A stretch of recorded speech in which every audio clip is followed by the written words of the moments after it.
보도해드렸죠. 대법원이 원세훈 전 국정원장의 2심 판결을 증거 능력이 부족하다며 파기환송했습니다. 1심과 2심의 판단이 갈렸던 부분에서 사실상 1심의 손을 들어준 건데, 하지만 법률심만 판단했을 뿐 유무죄 여부에 대해선 서울고등법원에 다시 책임을 넘긴 겁니다. 민변의 박주민 변호사 모시고 이 사안 짚어보겠습니다. 네, 안녕하십니까? 예, 안녕하십니까? 네, 대법원이 제외한 증거는 이 국정원의 정치 개입과 선거 개입을 인정하는 그 결정적 증거라고 볼 수 있는데, 이 같은 결정이 내려진 그 법리적 근거에 대해서 좀 궁금한 점이 많습니다. 어떻게 생각하십니까? 기본적으로 이 두 가지 파일이었죠. 이 두 가지 파일은 디지털 형식으로 돼 있었고, 이런 경우에는 이제 작성자가 법정에 출석을 해서 제가 작성한 게 맞습니다 라고 인정을 해줘야 이제 기본적으로 증거로 쓸 수 있는 것입니다. 그런데 일단 작성자라고 지목됐었던 국정원 직원 김기동 씨 같은 경우에는 검찰 조사 단계에서는 자기가 쓴 게 맞다고 인정을 했으나 1심부터 시작된 법원의 재판에서는 자신이 작성한 게 아니다, 누가 작성했는지 모르겠다, 이렇게 입장을 바꿨죠. 그래서 이럴 경우에 그러면 증거 능력을 인정할 수 있는 방법은 뭐냐면, 이 파일이 왠지 그 업무상 기계적이고 반복적으로 작성됐었을 것 같은 정황이 보인다거나, 아니면 이게 유죄 증거로 나중에 쓰일 것이라고 인식하지 못한 상태에서 그냥 편안하게 자기 일들을 적어나가는, 기계적이고 반복적으로 적어나가는 그런 형태의 어떤 문서인 것으로 인정이 되면은 이제 본인이 내가 작성한 게 맞다라고 하지 않더라도 증거로 쓸 수 있는 것입니다. 그래서 항소심에서는 1심과 달리 작성했던 본인인 김기동이 자기가 썼다고 얘기하지는 않았지만, 이게 왠지 업무상 작성된 것처럼 보이고 또 기계적 반복적으로 편안한 상태에서 작성된 문서로 보인다. 그래서 본인이 자기가 썼다고 인정하지 않았음에도 불구하고 증거로 인정을 하겠다라고 해서 인정을 했던 거죠. 근데 대법원에서는 그 항소심 법원의 판단이 미진해 보인다, 즉 부족해 보인다, 잘못돼 보인다 라고 하면서 그 부분을 다시 한번 판단해 봐라 라는 의미로 고등법원으로 다시 돌려보낸 것입니다. 네, 이래서면 대법원의 이 같은 그 증거 채택이 제외된 건데, 어떻게 보면 1심에서는 어떻게 보면 2심에서 또 1심에서 인정하지 않았던 부분을 2심에서는 더 확장해서 유죄 판결을 내린 건데, 이 부분에 있어서는 다시 1심을 어떻게 보면 돌아간 겁니다.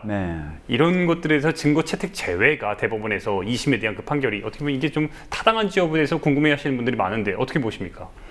기본적으로 전문 법칙을 엄격하게 적용하겠다라고 얘기하는 방향에 대해서는 누구도 이의를 제기하지 못할 것입니다. 그것은 오히려 시민단체들이라든지 재야법조인들도 많이 주장해 왔던 것이기 때문에 그렇죠. 근데 문제는 그런 방향성에 맞게 철두철미하게 이번 어떤 증거 능력 유무에 대해서 대법원이 과연 판단을 했던 것이냐. 오히려 이제 항소심에서 이 증거가 증거 능력이 있다라고 해서 거의 20페이지 가깝게 여러 가지 차원으로 분석을 하는데, 그런 판단이 이제 미진하다고 대법원이 이제 함에도 불구하고 그 미진한 이유에 대해서는 제대로 충분히 논리적으로 해명을 못 하고 있는 것 아니냐. 다시 말해서 방향을 굉장히 좀 꼼꼼하게 보자라고 말은 해놨지만 실질적으로는 항소심의 어떤 판단을 꼼꼼하게 배척하는 모습을 보여주지 못했기 때문에 오히려 약간 좀 정치적으로 눈치 본 판결 아니냐, 이런 의혹들을 좀 사고 있는 것 같습니다. 지금 지적을 잘 해주셨는데, 지금 어떻게 보면 그 이유에 대해서 명징하게 설명을 안 한 상태에서 지금 파기환송을 시킨 겁니다. 그러면서 어쨌든 얘기했던 부분은 그 시큐리티 파일, 그 두 가지 그 이런 첨부 파일에 대해서 업무상 문서에 해당하지 않는다, 이렇게 하면서 이런 이유를 들었는데, 근데 기존의 여러 판례들과 비교했을 때 좀 차이가 난다는 지적 또한 있는데, 이 부분에 대해서는 어떻게 생각하십니까? 기존의 사건들하고 이번 사건의 성격이 좀 다릅니다. 그 부분을 오히려 착목해서 봐야 되는데요. 무슨 얘기냐면, 만약에 국가가 어떤 민간인을 간첩으로, 내가 이 사람을 간첩으로 봤다라고 하면서 증거를 냅니다. 그럼 굉장히 엄격하게 봐야 되겠죠. 그런데 이것은 국가의 어떤 범죄 행위입니다. 그리고 특히나 이번 사건에서는 이 국가의 범죄 행위를 은폐하려는 시도가 있었다는 게 확인이 됐습니다. 그러면 단순히 엄격한 기준으로만 마치 이제 민간인을 검찰이나 국가기관이 간첩으로 만들려고 했을 때 그 사건에서 적용하는 그 엄격한 기준이 이번 사건에도 반드시 적용돼야 되는가에 대한 부분도 해명이 돼야 됩니다. 다시 말씀드리면 이건 국가의 어떤 범죄고, 두 번째는 은폐하고 삭제하고 하려던 시도가 이미 검찰 수사에 의해서 드러났다는 거죠. 그러면은 여러 가지 정황이 좀 부족하고 빠져있는 부분이 있을 수밖에 없는 상황인데, 이거를 단순하게 굉장히 엄격한 기준으로만 보겠다라고 하면 일단 약간 그 기준 적용 자체가 좀 안 맞을 수 있다는 생각이 좀 들고요. 두 번째는 그런 엄격한 기준을 뭐 적용하자라고 봤을 때도 대법원 판례에서 이번 판결에서 들었던 이야기들이 쉽게 수긍이 안 가는 이야기들이 있습니다. 무슨 얘기냐? 이런 내용이 나옵니다. 이 두 파일의 증거 능력을 인정할 수 없는 이유 중에 하나가 다른 국정원 직원에서 압수한 메일이나 이런 데서는 이런 파일들이 나오는 게 없다. 이런 부분이 한 대목 나옵니다. 근데 저희가 알고 있죠. 국정원 직원 김하영 씨의 노트북에서는 메모장 파일이라는 게 나옵니다. 이 메모장 파일이라는 것은 오늘의 유머에서 주로 그분이 활동을 했기 때문에 오늘의 유머의 운영 방식, 오늘의 유머에서의 활동 방식, 그리고 자기가 사용한 닉네임, 다른 국정원 직원이 사용했을 닉네임 등이 기재되어 있어요. 그럼 그 형식이라든지 내용을 봤을 때 시큐리티 파일이라든지 이런 것과 거의 유사한 거죠. 목적도 유사하고. 분명히 이런 파일이 존재한다는 걸 알면서도 없다 라고 대법원은 판단을 내려버린 것이죠. 저는 오히려 그래서 대법원이 판단을 미진하게 한 것이다, 부족하게 한 것이다 라는 느낌이 들고요. 그 다음에 항소심에서 이 진원 파일이라든지 시큐리티 파일의 증거 능력을 입증하기 위해서 굉장히 꼼꼼한 분석을 하는데, 거기에 대해서는 아까도 말씀드렸지만 논리적으로 반박을 하나도 안 해줍니다. 굉장히 추상적인 말, 애매하다, 불명확하다, 부정확하다, 이런 말들로 그냥 가볍게 넘겨버린다는 것이죠. 그래서 오히려 대법원이 높은 기준이 필요하다라는 말 하에 제대로 된 설치를 안 하면서 그냥 추상적인 용어들로 증거 능력을 배제한 것, 이게 좀 정치적인 눈치 보기가 아니었나, 이런 느낌이 듭니다. 어제 국민TV에서 그 권은희 의원과 이제 인터뷰를 했는데, 그 권 의원이 이야기하는 바에 따르면은 그 대법관들이 실제로 이 디지털 이런 부분에 대한 어떻게 보면 제대로 된 이해가 없는 상태에서 판결을 내렸다, 어떻게 보면 이해 능력이 부족한 상태에서 판결을 내렸다, 이런 지적을 했는데 그 부분에 대해서는 어떻게 보십니까? 그렇게 볼 수도 있는데요. 아까도 말씀드렸던 저는 다른 측면을 좀 보고 싶어요. 무슨 얘기냐면 방금도 좀 말씀드렸지만 이번에 국정원에 관련된 수사를 하면서 곳곳에서 수사가 막혔지 않습니까? 예를 들어서 트위터 같은 경우에서는 서버가 해외에 있기 때문에 협조 요청을 받아 보냈지만 제대로 받지 못했다는 점. 그 다음에 김하영 씨를 비롯한 그 심리 3팀의 경우에는 이미 수많은 글을 삭제하고 탈퇴를 해버리는 정황들, 그 다음에 국정원 압수수색을 했지만 실제로 제대로 압수수색을 할 수가 없었던 정황들, 그러면 곳곳에서 수사가 막혔고 은폐됐고 삭제됐다, 이걸 오히려 고려를 해줬어야죠.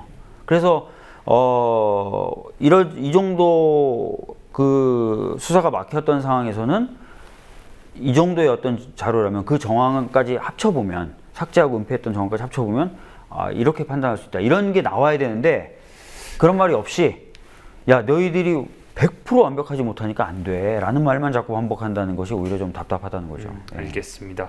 일단은 그러면은 그 증거로 어떻게 보면 이제 같은 증거를 놓고 다시 한번 지금 2심으로 파기환송돼서 다시 한번 판단을 해야 되는데, 항소심에서 대법원에서 이렇게 파기환송한 걸 가지고 다시 항소심에서 다시 할 때, 2심에서 다시 할 때 부담되지는 않겠습니까? 그 증거 능력을 부정한 증거를 다시 증거로 채택하려면 항소심에서 분석한 것을 뛰어넘는 더한 분석을 갖다 붙여야 되겠죠. 그리고 보강되는 어떤 논리라든지 또는 보강된 어떤 사실관계 같은 걸 해명해야 되기 때문에 쉽지 않다고 생각합니다. 그리고 그것을 뛰어넘어서 뭔가 또 유죄 판결을 또 내리려면은 검찰이 뭔가 추가적인 증거나 이것들 좀 내줘야 되는데, 현재 검찰이 그 정도의 의지가 있는가, 이 부분에 대해서 또 회의적이기 때문에 상당히 좀 항소심 판단은 애매하고 어렵다, 이렇게 좀 볼 수 있을 것 같습니다. 네.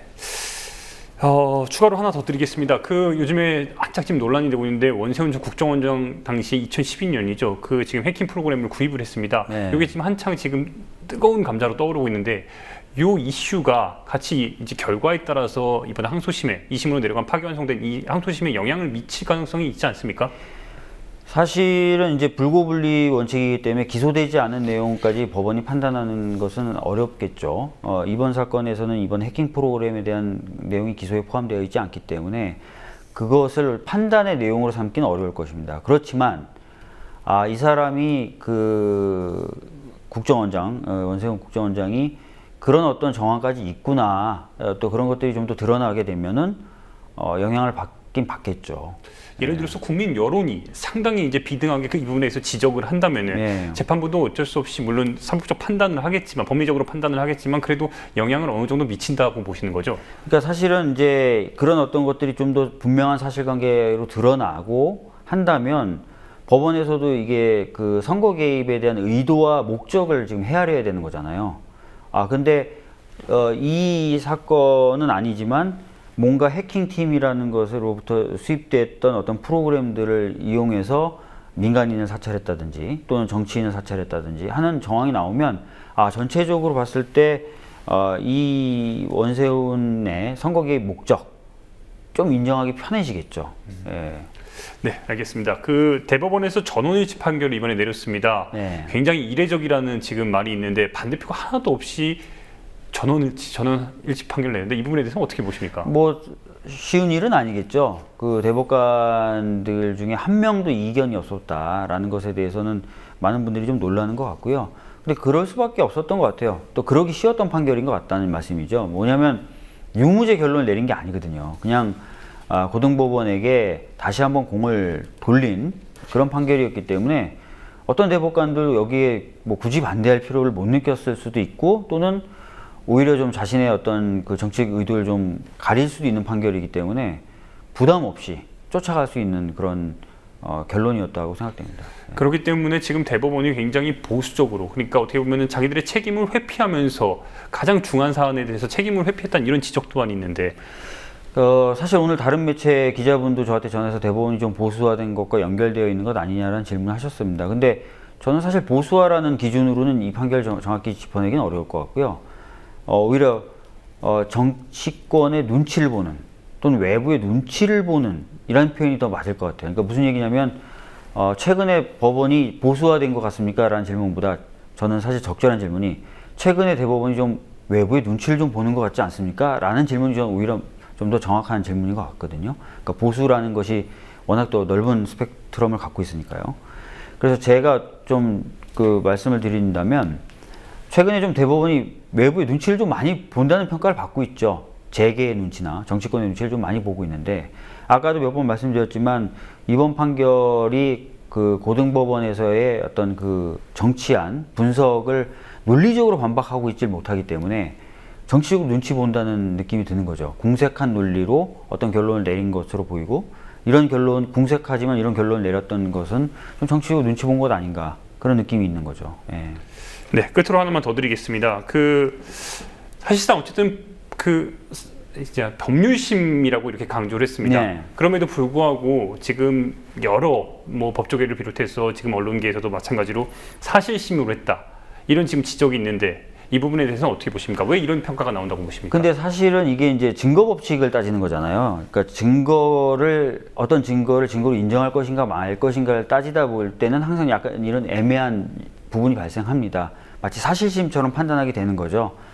그래서 이 부분을 이유로 이제 고등법원을 넘기면서 자기가 유무죄 판단 안 했다고 선을 긋고 약간 그 물러서는 모습을 보이지만 증거 법칙, 증거에 대한 채택 부분은 사실심과 법률심이 혼용되어 있는 부분이기 때문에 자기는 이제 이 두 가지죠. 약간 사실심적인 부분도 작용을 한 거고 또 유무죄에 대해서 얘기 안 했다고 하지만 사실은 무죄인 것 아니냐라는 메시지를 줄 수 있는 그런 부분을 건드려서 고등법원으로 보낸 거죠. 그래서 향후에 이제 고등법원이 어떤 식으로 판단하느냐에 대해서 틀을 좀 잡아준 것 아니냐라는 느낌은 있습니다. 예, 오늘 말씀 잘 들었습니다. 예. 지금까지 민변의 박주민 변호사였습니다. 고맙습니다. 예, 감사합니다.